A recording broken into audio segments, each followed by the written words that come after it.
बिस्मिल्लाहिर्रहमानिर्रहीम। प्रोग्राम बोलो के साथ मैं हूं शाहिद रिंद। नाज़रीन, आज सुप्रीम कोर्ट में 9 रुकनी बेंच के सामने एक अहम मुकदमे की समाअत थी और ये अहम मुकदमा था सिविलियंस के आर्मी एक्ट के तहत ट्रायल के हवाले से। और इस मुकदमे की समाअत की जैसे ही इब्तदा हुई और इब्तदाई बड़ी ज़बरदस्त थी जब चीफ जस्टिस उमर अता बंदियाल ने वकला को देखकर कहा कि आपको देखकर खुशी हुई, और उसके बाद जिसे कहते हैं वो नामजद चीफ जस्टिस काजी फायज़ ईसा साहब, वो उन्होंने बोलना शुरू किया और तकरीबन 20 से 22 मिनट तक वो बोले और अपनी ऑब्जर्वेशंस दी।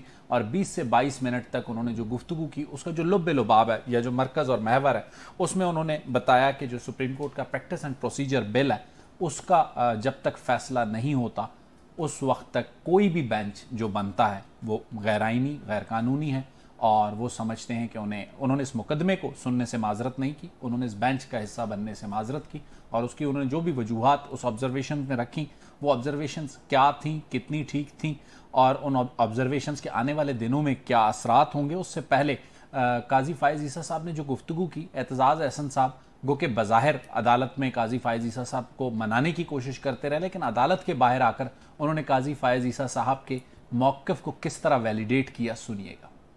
फौजी अदालतों का एक बड़ा ह्यूमन राइट्स का मसला है, ये एक बुनियादी मसला है, ये एक रियासत के स्ट्रक्चर और आर्किटेक्चर के मुताबिक के बारे में ये मसला है। और मैंने तो ये भी कहा कि आपके घर के अंदर अगर तनाज़ा है, अगर आपका घर के अंदर तनाज़ा है, आप दुरुस्त तौर पे चीफ जस्टिस के इख्तियारात को कम करना चाहते हैं, उसकी सवाबदीद को कम करना चाहते हैं, बेंचेस बनाने की, केस लगाने की, उसकी जवाब और 3 मेंबर कमेटी चाहते हैं, ये बिल्कुल हम आपको सपोर्ट करते हैं।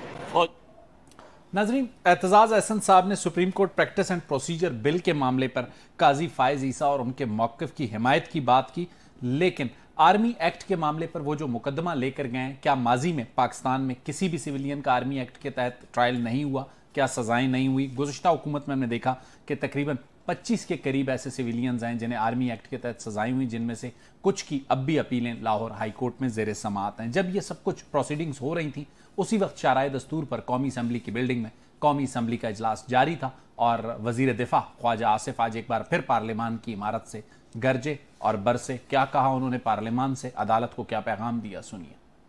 ये को पहली दफ़ा नहीं है कि मिलिट्री कोर्ट्स में जो है ट्रायल हो रहा है और सिविलियंस का ट्रायल हो रहा है। माजी में मुख्तलिफ औकात पे इस चीज़ को इंडोर्स भी अदलिया की तरफ से किया गया हुआ है। जिन लोगों ने ये मसला उठाया है उनके सियासी मोटिव्स हैं। हमारी तारीख के अंदर इस किस्म के जराइम पहले किसी से सरजर्द नहीं हुए। अल्टीमेटली कुछ लोग जो हैं उनका मिलिट्री ट्रायल होगा। अदलिया से भी हाथ बांध के अपील है कि कुछ तो लिहाज करें, कोई लेगेसी छोड़ जाए, कोई विरसा छोड़ जाए। जा रहे हैं आप, कोई विरसा ऐसा छोड़ जाए कि आपको याद किया जाए कि आप अदल की सबसे बड़ी कुर्सी पे बैठे हुए थे। ये ना हो कि आप किस्सा पारी ना मान जाएं, तारीख जो है आपको डिलीट कर दे।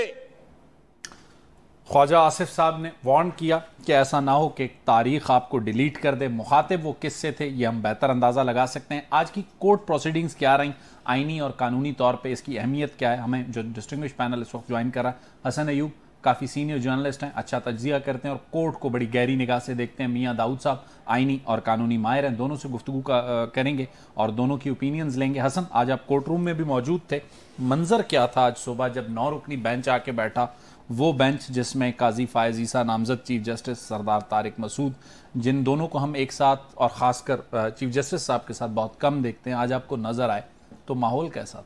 वो तो सिर्फ देखने को जुडिशल कमीशन के इजलास में नज़र आते थे, लेकिन आज माहौल ऐसा था कि आए बड़े स्पॉट फेसेस के साथ तमाम जजेस आए और आकर बैठे। जस्टिस काजी फायज़ ईसा जब आकर बैठे अपने जस्टिस पर, तो दाएं तरफ चीफ जस्टिस के है वो जस्टिस काजी फायज़ ईसा बैठे थे और बाएं तरफ जो है वो जस्टिस सरदार तारिक मसूद थे।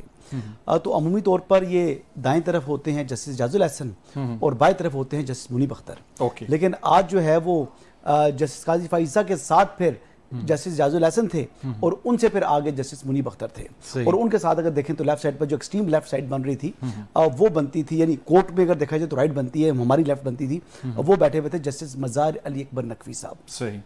और दूसरी साइड पर एक्सट्रीम जो अदर साइड थी उस पर आयशा मलिक और वही जो सीक्वेंस उनका है। लेकिन आज जब हुआ तो चीफ जस्टिस भी आए, बैठे, दे वर नॉट एक्सपेक्टिंग, और उन्होंने आते ही वो जो उनका वेलकम नोट होता है, तरीकाकार होता है, वो इमरान खान साहब को वेलकम करने के बाद उन्होंने अपनी एक रूटीन बना ली है, वरना इससे पहले नहीं करते थे। जैसे जस्टिस अतर मनिल्ला ने हफ्ते वाले दिन रात के टाइम जब वो अदालत खोली थी, फिर उनको 3-4-5 हफ्ते आगे अदालतें खोलनी पड़ी, तो वो फिर इसी तरीके से हफ्ते वाले दिन खोली थी, तो फिर वही तरीकाकार जो है इनको भी वेलकम नोट जो है ना अडॉप्ट करना पड़ता है उनको। लेकिन उससे पहले उन्होंने कहा, तो जस्टिस काजी फाइज़ ने कहा कि मैं कुछ बात करना चाहता हूं, और उन्होंने सरदार लतीफ़ खोसा जो कि कौंसल थे बैरिस्टर एतजाज अहसन के, उनको कहा कि आप साइड पर हों, और उन्होंने अटॉर्नी जनरल फॉर पाकिस्तान को बुलाया, और जितनी उन्होंने गुफ्तगू की वो अटॉर्नी जनरल फॉर पाकिस्तान को मुखातिब करते हुए की थी, यानी वो बैठ कर आकर उन्होंने पढ़ना नहीं शुरू कर दिया, उन्होंने कहा मैं कौमी ज़ुबान में करूंगा, और फिर जो उन्होंने गुफ्तगू की सारे वो अपना जो अब गुज़िश्ता 6-7 माह से जो हो रहा है, जो चीज़ें कुछ ऐसे पसे पर्दा थी उनको भी उन्होंने खोल दिया, चीज़ें उन्होंने खोल के रख दी।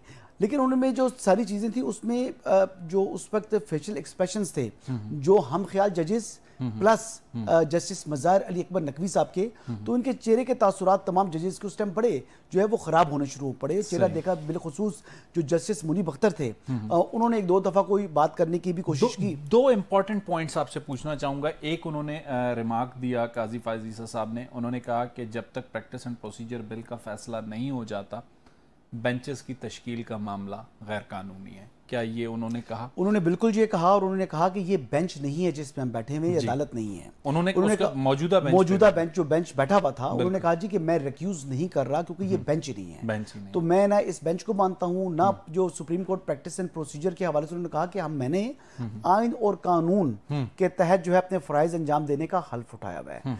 एक कानून आज मौजूद है, जब वो बिल था तो उसके ऊपर अमल दरामद रोक दिया 8 रुकनी बेंच ने, सही, ठीक है, लेकिन उन्होंने उस बेंच की कॉन्स्टिट्यूशन के ऊपर भी सवाल उठा दिया, सही। और उससे पहले जो कि रजिस्ट्रार इशरत साहब का जो सर्कुलर था उस पर भी उन्होंने सारी चीजें, भी उन्होंने कह दिया कि ये तो कीर है कि वो कहते हैं कि इनका सुप्रीम कोर्ट के फैसले की अहमियत ये है। अच्छा, एक चीज मियां दाऊद साहब हमारे साथ हैं। मियां साहब, आज जब 9 रुकनी बेंच बैठा, हसन ने तो हमें बतौर जर्नलिस्ट वहां का जो माहौल था वो बताया, आपके लिए बतौर लीगल एक्सपर्ट जो बेंच बैठा था 9 रुकनी, आपकी एक्सपेक्टेशंस क्या थी, और आज की प्रोसीडिंग्स के बाद इस वक्त as a law expert opinion क्या है? देखिए, मेरी तो कल जब इस बेंच की तश्कील का आया था कि 9 रुकनी बेंच का, तो मैंने तो उस वक्त ये बात बता दी थी कि ये बेंच नहीं चलेगा, किया था मैंने कि ये बेंच नहीं चलेगा, और बिल्कुल ऐसा ही हुआ। उसकी बुनियादी वजह जो मैं 13-14 साल से सिस्टम से वाबस्ता रह के जानता हूँ, उसकी वजह यह थी कि मिस्टर जस्टिस काजी फाइज़ ईसा जैसे आइन की बालादस्ती के, कानून की बालादस्ती के, जमहूरियत की बालादस्ती के जो मुहाफ़िज़ और मुजाहिद जजेस हैं, वो ऐसे किसी जज के साथ बेंच का हिस्सा नहीं बनेंगे जो खुद अपने बीवी बच्चों समेत करप्शन के बदतरीन और संगीन इल्जामात में जो है वो मुलव्वस हैं। सही। जब मिस्टर जस्टिस मज़ार अली अकबर नकवी साहब सुप्रीम कोर्ट से सिलेक्ट होकर, आइन के मुताबिक नहीं, कानून के मुताबिक नहीं, सेलेक्ट होकर सुप्रीम कोर्ट तैनात हुए, तो उस वक्त एक बेंच बनाया गया। मियां साहब, उस पे तो डिबेट ये हो सकती है कि हुकूमत ने इत्तफाक किया तो वो सुप्रीम कोर्ट के जज बने, एक वन साइडेड फैसला तो नहीं था, हुकूमत की अपनी भी गलतियां, और इस पे हुकूमत माफी मांग चुकी है। एक जो सबसे अहम बात आपसे पूछना चाहूंगा कि आज जो भी हियरिंग थी पाकिस्तान में 1967, if I am not wrong, you are a legal expert, you can correct me, 1967 में जो है आर्मी एक्ट में ये कानून में शामिल किया गया कि जी सिविलियंस के खिलाफ भी आर्मी एक्ट के तहत कार्रवाई हो सकती है, और उसके बाद कई लोगों के खिलाफ कार्रवाइयां हुई भी। तो अगर इस केस में रिलीफ दिया जाता है तो क्या वो जो पिछली सजाएं हुई हैं वो सारी माफ करनी पड़ेंगी, आर्मी एक्ट को सस्पेंड करना पड़ेगा, या उस हिस्से को सस्पेंड करना पड़ेगा? क्या हो सकता है आपके ख्याल में? सर, मैं ना आपका बड़ा ही शुक्रगुजार हूं। मैं कल से इस बात के ऊपर कह रहा था कि पाकिस्तान का कोई जर्नलिस्ट, कोई शख्स, कोई जज इस बात का निशानदेही करे, और वो आपने कर दी। मैं आपको दोनों हाथों से सल्यूट करता हूं कि लेकिन मेरा काम सवाल करना है मियां दाऊद साहब, मैं सवाल ही कर सकता हूं। ये आपने एक ऐसी खूबसूरत बात की है जो इस पूरी प्रोसीडिंग की बुनियादी रूह है। आज इन जज साहबान को सिविलियंस का ट्रायल जो है वो मिलिट्री कोर्ट के नीचे होने पर तकलीफ हो रही है, तो 1977 से लेके आज के दिन तक सिविलियंस का मिलिट्री के अंदर ट्रायल किया गया है, उनका क्या कसूर था? ये उनका खून तो फिर इन जज साहबान के हाथों के ऊपर लिखा हुआ ना। इन जज साहबान को क़यामत के दिन वो पकड़ेंगे, उनके गिरबान पकड़ेंगे इन जज साहबान का कि आपको बुनियादी हकूक तब क्यों नहीं याद आए, आपको इंसानी हकूक तब क्यों नहीं याद आए, आपको जब इमरान खान और मैं हसन साहब मुझसे ज्यादा वेल इन्फॉर्म है, ये मौजूदा बेंच की जो तश्कील है और इसको ये बेंच कहना, मैं ये समझता हूं कि इंतहाई आइन के साथ, कानून के साथ बदतरीन मजाक है इसको बेंच को कहना। और कोई भी फैसला देता है ये 7 रुकनी बेंच, तो मैं बतौर वकील ये समझता हूं कि हुकूमत को इसका फैसला नहीं मानना चाहिए। क्यों? क्योंकि सुप्रीम कोर्ट का और अदालतों का वो फैसला मानना चाहिए जो आइन और कानून के मुताबिक हो। तो जब ये 7 रुकनी बेंच अपने वजूद में बेंच ही नहीं है तो फिर इसका फैसला क्यों मानना है? मियां दाऊद साहब, सॉरी आपको बात में रोक रहा हूं, मुझे एक छोटी सी ब्रेक लेनी है और ब्रेक के बाद दोबारा जब हाजिर होंगे तो इसी गुफ्तगू को मियां दाऊद साहब और हसन अयूब के साथ आगे बढ़ाएंगे और उसके साथ सेकंड सेगमेंट में ही हमारे साथ जो पॉलिटिकल स्टेक होल्डर्स हैं सारे मामले के वो भी जुड़ चुके होंगे। लेता हूं एक छोटा सा ब्रेक। वेलकम बैक नाज़रीन। ब्रेक पर जाने से पहले हम मियां दाऊद साहब के सामने जो सवाल छोड़ा था कि 1967 का कानून कितना अहम होगा और आने वाले दिनों में उसकी तरतीब क्या होगी, तो यही सवाल जो है जस्टिस तारिक मसूद ने भी उठाया था जब वो बेंच से उठ रहे थे। उससे कबल ये सवाल उन्होंने एतजाज़ हसन और लतीफ़ खोसा से पूछा था। हसन, कल तक समाअत मुलतवी हुई है, 7 रुकनी बेंच की जो समाअत हुई और कल दोबारा होगी। आपको as a student of politics and journalism ऐसा नहीं लगता कि जो पंजाब और केपी वाला केस था ये भी बेंच टूटने बनने के मामले पर मुस्तकबिल में उसी तरफ जाएगा? मेरा नहीं ख्याल कि बेंच टूटेगा। अब 7 मेंबर बेंच बैठ चुका है। ठीक है। अगर रिक्यूज करना होता तो इससे पहले कर लेते, जैसे जया अफरीदी जो हैं वो बैठ गए हैं। सही। और मंसूरी शाह साहब ने अपने हवाले से बताया कि किसी को अगर मुझ पर एतराज़ है क्योंकि मेरा ताल्लुक बनता है एक पटिशनर जो कि जवाद ख्वाजा हैं उनके साथ। अच्छा, इसके अलावा इसमें आज जो अहम चीज़ हुई है कि स्टे के लिए इस्तदा की गई, वो मुस्तरद होगी। लेकिन एक चीज़ मैं आपको बताऊं कि इस केस को बड़ा तेज़ चला रहे हैं चीफ जस्टिस उमरता बंदियाल। हेस्ट में ये केस चल रहा है और हेस्ट में ही इसका वो फैसला करना जा रहे हैं और फैसला दीवार पर लिखा हुआ है कि उनका फैसला क्या है। जो जब एप्लीकेशन टेकअप की है तो वो इन एप्लीकेशंस को मंजूर करेंगे। ठीक है। अच्छा, दूसरी चीज, अच्छा आप कह रहे हैं मंजूर करेंगे, मंजूर करने की सूरत में फिर 1967 का जो कानून है उसके तहत जो माजी की सजाएं हुई हैं फिर वो भी सारी गलत करार दी जाएंगी। लेकिन क्वेश्चन ये है कि ऑलरेडी पहले ही जस्टिस काजी फाइज ईसा और जस्टिस सरदार तारिक मसूद कह चुकी हैं कि ये बेंच गैर आईनी है। सही। तो एक पहली चीज, इसके फैसले के ऊपर अमल दरामद कौन करेगा? ठीक हो गया। जब पहला ही एक नुक्ता आ गया, किसने करना है, किसने करना है? जैसे 4-3 और 3-2 था। एक मिनट में आपको रोक रहा हूं। PMLN से हमारे साथ हैं निहाल हाशमी साहब। निहाल भाई आपको खुशामदीद कहता हूं और माजरत थोड़ा सा ताखीर हुई। निहाल भाई, आपके ख्याल में जो सूरत-ए-हाल बनती जा रही है और जैसे हसन अयूब ने बताया कि गवर्नमेंट नहीं मानेगी, तो क्या फिर PMLN ने फैसला कर लिया है जैसे पंजाब और केपी का इलेक्शन का हुक्म नहीं माना 14 मई का, एक और हुक्म की हुकूमतूली की तैयारी कर ली है? बिस्मिल्लाहिर्रहमानिर्रहीम। इस सिलसिले में मेरे पास कोई इल्म नहीं है, ना नॉलेज है, ना मुझे पार्टी से कोई इस तरह की कोई हिदायतनामा मौसूल हुई है। ठीक है। और ना मुझे इस कंपोजिशन के बारे में मालूम है। अभी मैं अदालतों से आया हूँ, अपने ऑफिस में चैम्बर में आके बैठा हूँ, तो मैं बिल्कुल इसके बारे में मैं बिल्कुल कोरा हूँ, मुझे कुछ नहीं मालूम। अभी मैं सुन रहा था हसन अयूब साहब बोल रहे थे, वो तो बड़े इल्म वाले हैं, जय्यद किस्म के सहाफ़ी हैं कि 7 आदमी हो गए। मुझे ये भी नहीं मालूम कि कौन 2 ऐसे अशखास हैं मुनसिफ जो आज बेंच में नहीं बैठे, ये भी मेरे इल्म में ये भी नहीं है। अच्छा चलें, इसको सवाल को इस तरह से आपके सामने रखता हूं कि आर्मी एक्ट के मामले पर जो एप्लीकेशन गई है, पाकिस्तान मुस्लिम लीग नून आर्मी एक्ट के तहत 9 मई के वाकयात में जो लोग मुलविस हैं उनके खिलाफ कार्रवाई की हिमायत करती है आपकी जमात? हुकूमत में तो आप हैं और हुकूमत में आपने ही इनिशिएट किया। देखिए, हुकूमत अलग चीज है, पार्टी अलग चीज है। चलें, पार्टी मैं पार्टी का हिस्सा हूँ, हुकूमत का हिस्सा नहीं हूँ। आप इसके लिए किसी जिम्मेदार वजीर साहब से पूछते तो ज्यादा मुनासिब। नहीं, मैं पार्टी का मौक़िफ़ नहीं, क्योंकि हुकूमत एक मुश्तरका पार्टी का मौक़िफ़ पूछ रहा हूँ। देखिए, पार्टी का मौक़िफ़ अलग चीज है और हुकूमत का ये। पार्टी इसमें अपने जो मौक़िफ़ है उसको रिजर्व रखती है।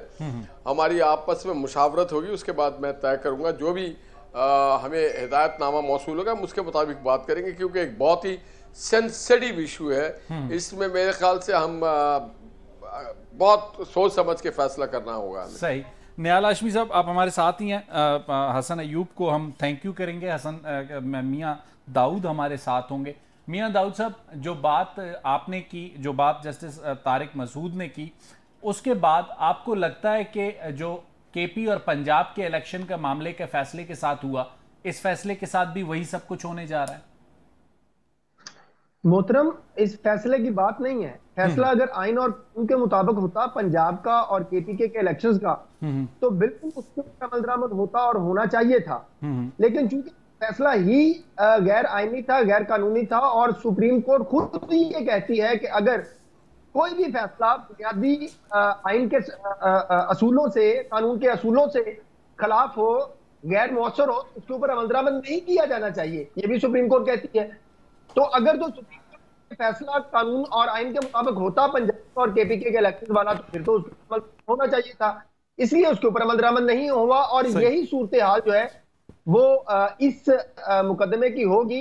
असल में हमें जो डिबेट करनी चाहिए वो वो वाला सवाल है जो आपने उठाया कि अगर आज सुप्रीम कोर्ट के जज साहबान को यह ख्याल आ गया है अपने तयशुदा मंसूबे के तहत फरमाइशी पिटीशन करवाकर, अपनी मुबैना तौर के ऊपर सियासी विंग से सियासी पिटीशन करवाकर ये ख्याल आ गया कि सिविलियन का ट्रायल मिलिट्री कोर्ट में नहीं होना चाहिए, तो फिर उनका जो है वो कसूर क्या था, उनकी सजाओं के जिम्मेदार तो फिर जो है मियां दाऊद साहब, यहां आपको 1 मिनट के लिए रोकूंगा और दोबारा याददानी करवाऊंगा। ये मेरा सवाल इसलिए भी था कि जस्टिस सरदार तारिक मसूद ने यह सवाल उठाया कि 1967 से लेके अभी तक जो सूरत हाल है और 73 का आइन मौजूद था, सिविलियंस को सजाएं हुई, उस वक्त इंसानी हुकूक का ख्याल क्यों नहीं आया?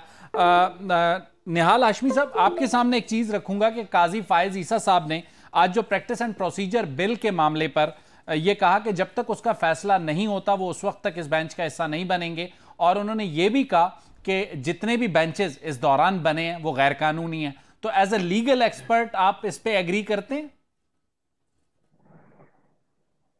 100% मैं एग्री करता हूं, क्योंकि फिर ये जो बेंच है ये भी फिर इसकी भी कोई लीगल वैलिडिटी नहीं है और किसी की नहीं है, क्योंकि जब ये जो प्रैक्टिस और प्रोसीजर एक्ट है, आप एक चीज को पहले सेटल करके दें उसके बाद आगे बढ़े, वरना फिर हम बहुत सारे चीजें उलझती जाती हैं और फिर हम कोशिश करते हैं कि उसका रिट्रोस्पेक्टिव इफेक्ट हो। तो वो आप अभी जो बात कर रहे थे शाहिद साहब, बड़े मुनासिब बात था कि जो जस्टिस तारिक साहब ने कहा कि जो उसके पहले से जो 67 से जो मिलिट्री कोर्ट्स बन रही थी उनमें जिनको सजाएं दे दी गई, जिनको मौत वाक़ हो गई, तो क्या उन पे भी लागू होगा? तो वंस फॉर ऑल ये जो प्रैक्टिस एंड प्रोसीजर एक्ट है इसको सेटल्ड होने दें, उसके बाद कोई चीज आगे बढ़ाएं। और मैं समझता हूं कि चीफ जस्टिस इज्जत माब उमर अता बंदियाल साहब जाते जाते भी कोई ऐसा डिवीजन करके जाना चाहते हैं बेंच के दरमियान कि जिसको बहुत लंबे अरसे तक कौम को और खास करके जजेस हजरात को और हमें जो लीगल फर्टिलिटी के लोग हैं उसे बर्दाश्त करना पड़ेगा।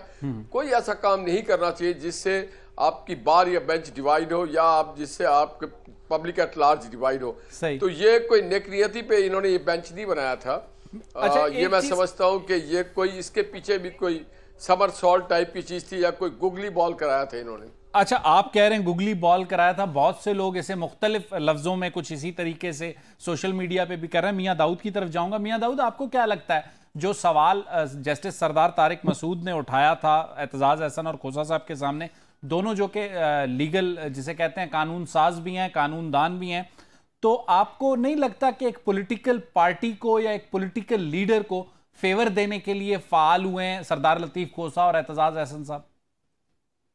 इसमें कोई दूसरी राय नहीं है। मैंने कल भी इसके एक प्रोग्राम में इस बात का इजहार किया कि लतीफ खोसा साहब और एतजाज अहसन साहब जो है वो वुकला की तहरीक के सौदागर थे, और आज वो वुकला कम्युनिटी के नाम के ऊपर सौदा करने की कोशिश कर रहे हैं, और ये फरमाइशी पिटीशनें लेकर जाना भी एक सौदे का हिस्सा है। वो सौदा समझना चाहिए, वो सौदा क्या है। अच्छा, चले यहाँ आपने सौदा बड़ा सख्त लफ्ज इस्तेमाल किया। मैं ये कह देता हूं कि उस वक्त जो कुछ भी उन्होंने किया चौधरी इफ्तिखार के लिए किया, आज वो किसी पॉलिटिकल लीडर के लिए कर रहे हैं। जी बिल्कुल ऐसे ही है, इसमें कोई दूसरी राय नहीं है। मैं आपको इसकी वजाहत करने लगा था। देखिए, आसम साहब जब आर्मी चीफ बने हैं तब से लेकर उनके खिलाफ, उनके अदारे के खिलाफ जो है वो साजिशें की जा रही हैं। वो साजिशें करने का पहले जो मरकज था वो तहरीक इंसाफ थी। तहरीक इंसाफ के बड़े तयशुदा मंसूबे के तहत पाकिस्तान की फौज को आर्मी चीफ के खिलाफ एक जो है वो घटिया और मुहिम जो है वो चलाई। जब उसका असर नहीं आया, अस्करी क़यादत जो है वो तहम्मुल का मुजाहरा करती रही, तो फिर अपनी जो है वो दोबारा कानूनी तौर के ऊपर साजिश करने की कोशिश की, और उसके अंदर सुप्रीम कोर्ट के जज साहबान जो साकिब निसार ग्रुप से ताल्लुक रखते हैं और जनरल तैनात करदा है, उनको करके पंजाब और केपीके इलेक्शन का ड्रामा रचाया गया, असेंबलियां तोड़ी गई। लेकिन जब फिर भी बात नहीं बनी तो फिर आर्मी को मुतनादा करने के लिए पीटीआई को पाक फौज के ऊपर हमला करवाया अच्छा, गया। एक चीज मैं कर लूं, जब फिर अस्करी क़यादत ने तहम्मुल का मुजाहरा किया और आगे से रद्देमल नहीं दिया, तो उसके बाद जो लोग इस पाकिस्तान की साजिश में मुलव्वस सामने आ रहे हैं, उन तमाम का ताल्लुक जो है ये एतजाज अहसन साहब, लतीफ खोसा साहब, हमारे जज साहबान, रिटायर्ड जज साहबान, उनके बच्चे, उनकी बेटियां, उनकी बीवियां, उनके बेटे जो है उनसे मुलव्वस है। और इसी बुनियाद के ऊपर इनको अब ये डर लग रहा है कि हमारे बच्चों के साथ भी वही सलूक होगा जो जनरल फैज के तैनात करदा इन सिलेक्टेड जजेस ने इमरान खान के अंदर 25 सिविलियंस के साथ करवाया है। इसलिए अब मियां दाऊद साहब यहाँ एक मामला है, ये बेटियों का मामला है। मियां दाऊद साहब यहाँ 1 मिनट के लिए आपको रोकना चाहूंगा। निहाल हाशमी साहब, आप चूंकि लीगल फ्रेटर्निटी का भी हिस्सा है, पॉलिटिशियन भी हैं, कोई जुडिशरी की मूवमेंट आपको नजर आती है जिसके लिए खोसा साहब और एतजाज अहसन साहब तैयारियां कर रहे हैं? पुरानी बोतल में नया शराब अब नहीं बिकेगा। देखिए, ये जो आप शाहिद भाई कह रहे थे कि उन्होंने बड़ी जद्दोजहद की इफ्तिखार चौधरी साहब की इशू में, उस जद्दोजहद को उन्होंने कैश बहुत कराया। आप भी साथ थे निहाल भाई, आप भी साथ थे उस वक्त। जो जेल सुन लेना, हम सब जेलों में गए और हमने बेशुमार लाशें दी। ये सिर्फ जो है ये हमेशा इनकैश कराते हैं। हमेशा जो पैदल और गुमनाम सिपाही होते हैं वो अपना किरदार अदा करते हैं। तो मैं समझता हूँ अभी ऐसा कोई लीगल फ्रेटर्निटी में, आज भी मैं सारा दिन अदालतों में था, कोई ऐसा अंदिया नहीं है, कोई ऐसा मसले नहीं है कि हम किसी एक नए ताले आजमा के पीछे जाएं। बात सारी ये है कि अगर ये वाकई इंसानी हुकूक के लिए करते तो तब करते जब इमरान खान के दौर में मार्शल लॉ कोर्ट्स बनाए गए, वहां पे लोगों को सजाएं दी गई। निहाल भाई आपको 1 मिनट के लिए रोकूंगा, एक छोटी सी ब्रेक लूंगा और ब्रेक के बाद आके दोबारा आपसे बातचीत का आगाज करेंगे और इंसानी हुकूक का ही जो मामला है उसी पर बात करेंगे। लेते हैं एक छोटी सी ब्रेक। वेलकम बैक नाज़रीन। ब्रेक पर जाने से पहले इंसानी हुकूक की निहाल हाशमी साहब बात कर रहे थे। हम कोशिश करेंगे प्रोग्राम के आखिरी हिस्से में पाकिस्तान पीपल्स पार्टी से तैमूर तालपुर साहब भी हमारे साथ हों। अभी तक उनके साथ हमारा राब्ता नहीं हो रहा, जैसे ही होता है हम उनको कनेक्ट करवाते हैं। लेकिन एक सवाल जो है वो निहाल हाशमी साहब ने इंसानी हुकूक की बात की, तो वहीं पर आज बहुत अहम रिमार्क्स थे जस्टिस याया आफरीदी के। उन्होंने लतीफ़ खोसा साहब को कहा कि आप उमूमी नौइयत के दलाइल दे रहे हैं, आपने सिर्फ कानून को चैलेंज किया है, उस पर तो अदालत पहले फैसला दे चुकी है। आर्मी एक्ट के मामलात पर इससे पहले भी मामलात अदालतों में आए थे और हमें याद होगा मौजूदा चीफ जस्टिस उमर ताब बंदियाल साहब जो हैं वो उसकी हिमायत में फैसला दे चुके हैं। तो निहाल हाशमी साहब अब अपने ही फैसले को चेंज करने जा रहे हैं या सिर्फ कोई और सूरत निकल सकती है?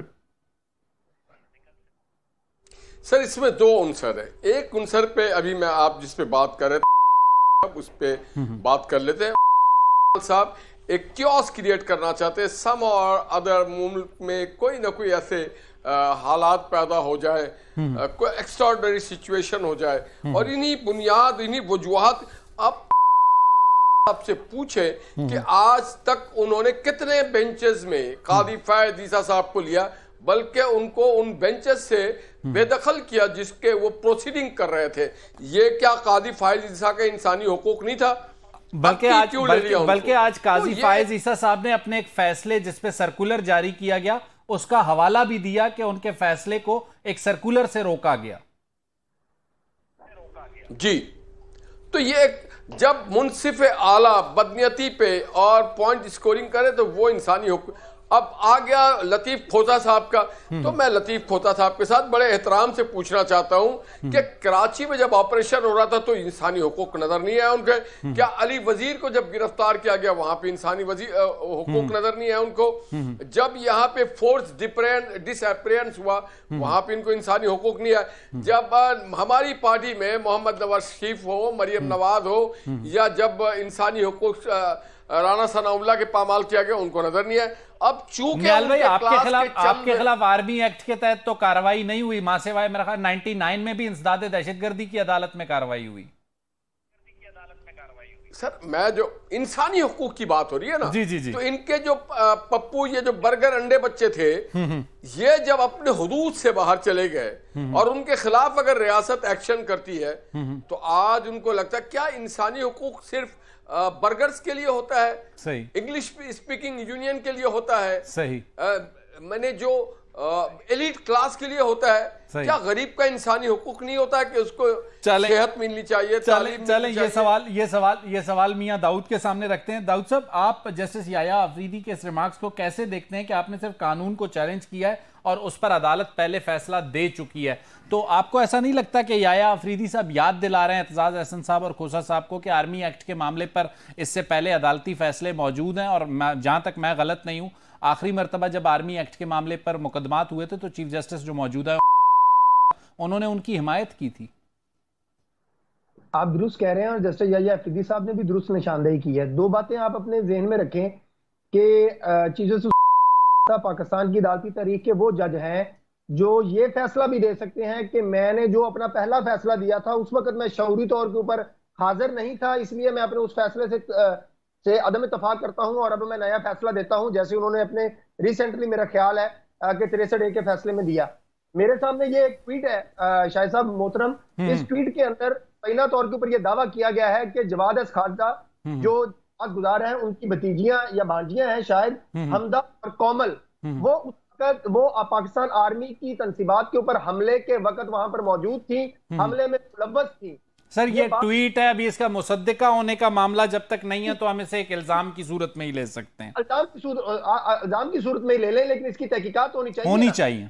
इस पूरी पिटीशन की पीछे बदनीयती ये है, इस 7 रुकनी बेंच की तश्कील के पीछे बदनीयती ये है कि जज साहबान की ऑडियो टेप्स रंगे हाथों पकड़ी गई हैं, जब ये जज साहबान पाकिस्तान के खिलाफ साजिश करते हुए मुआशी साजिश करते हुए रंगे हाथों पकड़े गए हैं। मियां दाऊद साहब तैमूर तालपुर ने हमें ज्वाइन कर लिया, चाहूंगा कि पाकिस्तान पीपल्स पार्टी का भी इस पे मौक़िफ़ ले लें, थोड़ा सा ताखीर हुई तैमूर साहब को आने में।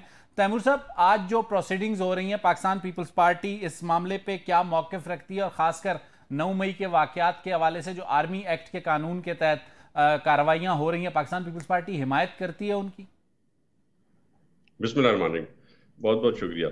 देखिए, जो 9 मई के वाक़यात हुए उन पे हमने बहुत ही एक स्टर्न एक्शन लिया था कि जो सियासत है नफरत की, ये जो सियासत है अपने ही शहरियों को अपने ही मुल्क के से लड़ाने की, जो शौदा जिन्होंने अपनी जिंदगियां इस मुल्क पाकिस्तान के लिए दे दी बॉर्डर्स पे लड़के, उनके जो है रिमेन्स के साथ जो ज्यादतियां की गई, तो उस पर हमारा बड़ा सिंपल और स्ट्रेट है कि एक्शन होना चाहिए और से सख्त एक्शन होना चाहिए। ऐसा एक्शन होना चाहिए कि कम से कम अगली बार इमरान नियाजी जैसे किसी फितने के कहने पर कोई किस्म की हरकत ना करे। और वैसे भी था 500,000 लोगों का टोला था जिसने पूरे शहर को अगड़म तगड़म मचा दी थी, पूरे शहर की, लाहौर की, कराची की। क्या कसूर था उन एम्बुलेंसेस का जो कि को लेके जा रही थी, उनको जलाने का, उनका क्या? अच्छा तैमूर तालपुर साहब, एक जरा स्टेटस क्लियर कीजिएगा। कभी ये खबर आती है कि जी बुनियादी रुकनियत मुअत्तल कर दी गई है खोसा साहब की, कभी वॉल ऑफ शेम लगा दी जाती है। इस वक्त एतजाज अहसन साहब और सरदार लतीफ खोसा साहब दोनों, मेरी मालूमात के मुताबिक, अगर मैं गलत नहीं हूं तो एतजाज अहसन साहब सेंट्रल एग्जीक्यूटिव कमेटी के मेंबर है और मुमकिन है खोसा साहब भी किसी अहम ओहदे पर है, तो दोनों का स्टेटस इस वक्त पार्टी में क्या है? देखिए जी, खोसो साहब की बात करें या एतजाज अहसन साहब की बात करें, वो इस पार्टी के बड़े सीनियर ऑफिस बेयरर्स में से हैं और उनको बार बार समझाया गया पार्टी की आदत की तरह से, बार बार चीज उनको तनकीद की गई, प्यार मोहब्बत से समझाया गया, वार्निंग दी गई कि आप पार्टी पॉलिसी के खिलाफ नहीं जा सकते, आप जो है सीसी के फैसलों के खिलाफ नहीं जा सकते, पर हर बार उन्होंने इस चीज को इग्नोर किया। तो बड़े अफसोस के साथ मुझे बताना पड़ता है कि उनकी रुकनियत कैंसिल हो गई है। अच्छा। और रुकनियत कैंसिल होती है तो पार्टी में कोई उनका पोजीशन रहती नहीं है। सही तो बड़े बात है, पर हमने बड़ी कोशिश की उनको समझाने की, पर वो समझने को तैयार नहीं थे। अगर ये जो केस इस वक्त अंडर प्रोसीडिंग है, इंसानी हुकूक का मामला है, पाकिस्तान पीपल्स पार्टी भी हमेशा इंसानी हुकूक की अलंबरदार भी रही है, दावेदार भी रही है, किसी स्टेज पे पाकिस्तान पीपल्स पार्टी इस केस में फरीक बन सकती है या नहीं बनना चाहेगी? मेरे ख्याल से हमारी जरूरत नहीं है इस केस में फरीक बनने की। वैसे भी जो है बड़ा क्लियरली प्रेसिडेंट जरदारी ने डायरेक्शंस दिए थे कि किसी भी हाल, किसी भी सूरत किसी बेगुनाह का नाम ना आए, उन्हीं का नाम आए जिन पे 100% प्रूफ अवेलेबल है, फुटेज अवेलेबल है, उसके अलावा उन पर काम नहीं होना चाहिए। सही हो गया। निहाल हाशमी साहब, आप लोग समझते हैं पीएमएलएन को किसी स्टेज पे इस केस में फरीक बनना चाहिए, या जैसे पाकिस्तान पीपल्स पार्टी ने कहा या तैमूर ने मौकफ दिया कि बनने की जरूरत नहीं है और हमारा मौकफ 9 मई के मामलात पे वाज़े है? शाहिद भाई, ये सियासी मामला नहीं है, ये दहशतगर्दी का मामला है। सही। ये दहशतगर्दों का मामला है और दहशतगर्दों के हिमायतियों का मामला है। ये इसको रियासत और हुकूमत हैंडल करती है। अब 2 शख्स नजर आए दहशतगर्दों के हिमायती के तौर पे, एक एजाज अहसन और दूसरे लतीफ खोसा, और तीसरे शख्स के तौर पे नजर जो आ रहे हैं मुझे सामने आ रहे हैं कि वो पाकिस्तान के इदारों पे ट्रस्ट नहीं करते। तो ये 3 लोग नजर आए। सियासी पार्टी को क्या काम के हमारा दहशतगर्दी से ना कोई ताल्लुक है, ना हम उनमें फरीक बनेंगे, ये हुकूमत का काम है, हुकूमत जाने। और जो उनके दहशतगर्दों के हिमायती हैं उनको हुकूमत कैसे हैंडल करती है। निहाल साहब, आपने कहा बरादरी निहाल हाशमी साहब नहीं होगी इनके साथ। निहाल हाशमी साहब, आपने कहा हुकूमत का मामला है, हुकूमत अब 1.5 महीने की मेहमान है, तो 1.5 महीने के बाद फिर इन मामलात का क्या होगा? जो नई हुकूमत आएगी वो देखेगी। सही। ये तो आइन में देखिए ना, किताब जो हमारी आइन का, वो उसके पास ये इख्तियार हुकूमत के पास होता है, ये पार्लियामेंट के पास होता है, ये हमें कॉन्स्टिट्यूशन बताता है। सही। तो हम तो उसी पे चलेंगे जनाब। ठीक हो गया। मियां दाऊद तैमूर ने, हम सियासी लोग हैं, हम सियासी इंगेजमेंट कर सकते हैं, मगर दहशतगर्दों के साथ तो हमारा कोई वास्ता और रास्ता नहीं हो सकता। ठीक हो गया। मियां दाऊद साहब, निहाल हाशमी साहब और तैमूर तालपुर साहब की गुफ्तगू से ऐसे लगता है कि वो इस मामले से बतौर पॉलिटिकल पार्टी, बतौर गवर्नमेंट नहीं, पॉलिटिकल पार्टी खुद को दूर रखना चाहते हैं। आपको नहीं लगता कि 9 मई के मामलात पे अगर एक पॉलिटिकल पार्टी को बचाने के लिए चलें, जो इल्ज़ाम ही लगता है सरदार लतीफ़ खोसा साहब या एतजाज़ अहसन साहब फ़ाल हुए हैं, तो 9 मई के वाक़यात पे जो जमातें ये समझती हैं कि लॉ ऑफ लैंड पे इम्प्लीमेंट होना चाहिए, तो उन्हें भी फरीक बनने पर गौर करना चाहिए? नहीं, बिल्कुल गौर नहीं करना चाहिए। ये सियासी जमातों का मामला ही नहीं है। पीएमएलएन कौन होती है या पीपल्स पार्टी कौन होती है? रियासत के ऊपर हमला करने वाले दहशतगर्दों के बारे में किसी किस्म की रायज़नी करने की, हमायत करने की या मुखालफत करने की, ये रियासत पे हमला हुआ है, पाकिस्तान के ऊपर हमला हुआ है। ये बिल्कुल जिस तरह इंडिया के भारतीय फौज हमला करे, जिस तरह दहशतगर्द जो है तहरीक तालिबान के दहशतगर्द अफवाज पाकिस्तान के ऊपर हमला करते हुए थे, ये बिल्कुल वैसे ही हमला हुआ है। और इस हमले का रियासत ने जो है वो फैसला करना है, किसी सियासी जमात ने या किसी हुकूमत ने इसका कोई फैसला नहीं करना। इन दहशतगर्दों में जजेस के बेटे शामिल हैं, बेटियां शामिल हैं, बीवियां शामिल हैं। सर ये तो देखें, जब तक साबित चीजें नहीं हो जाती, मियां दाऊद साहब, ये हमारे लिए इल्जाम ही है। इल्जाम जी, और ट्रायल होने देना, तो फिर ये इल्जाम क्यों भाग रहे हैं? जवाद खाजा साहब की अपनी भतीजियां शामिल हुई हैं, तो इनको फौरी तौर के ऊपर पिटीशन याद आ गई। जवाद खाजा साहब जो है तब क्या सोए हुए थे जब इमरान खान, जनरल फैज और जनरल बाजवा सिविलियन का ट्रायल कर रहे थे। ये मुनाफिक ना करें, ये जज साहबान मुनाफिक ना करें। आप आइन और कानून के मुताबिक चलें, वरना इस पाकिस्तान के अंदर जितनी भी बदअमनी फैली है, ठीक हो गया, सियासी बदअमनी फैली, तैमूर आज हमने पाकिस्तान मुस्लिम लीग नून, खासकर ख्वाजा आसिफ जो कि मिनिस्ट्री ऑफ डिफेंस को भी रिप्रेजेंट करते हैं, उन्होंने कौमी असम्बली के फ्लोर से एक बार फिर अदालत को एक पैगाम दिया है कि थोड़ा सा ख्याल कर लें और अपनी एक लेगेसी छोड़कर जाएं।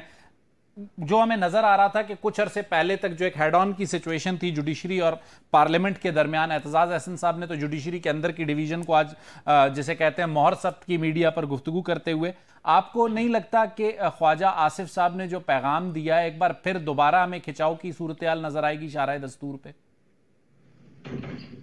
ये तो बड़े ही अफसोस की बात है कि किसी को अपना काम नहीं करने दे रहे। ना पुलिस को कोर्ट अपना काम करने दे रही है, अरेस्ट वारंट निकालते हैं पर अरेस्ट करने से रोक देते हैं। यहाँ पर ना सियासतदान को उसका काम किया करने दे रहे, वो काम भी वही करना चाह रहे हैं। जो हमारा पार्लियामेंट का काम है कानून बनाना, कानून हमें तक नहीं करने दे रहे। तो ये कहाँ इंसाफ है? जो अपने इदारों को, अपनी पार्लियामेंट को इंसाफ नहीं दे सकता, वो मुझे समझ नहीं आता कि आम शख्स को, पाकिस्तानी शहरी को कैसे इंसाफ देने में कामयाब होगा।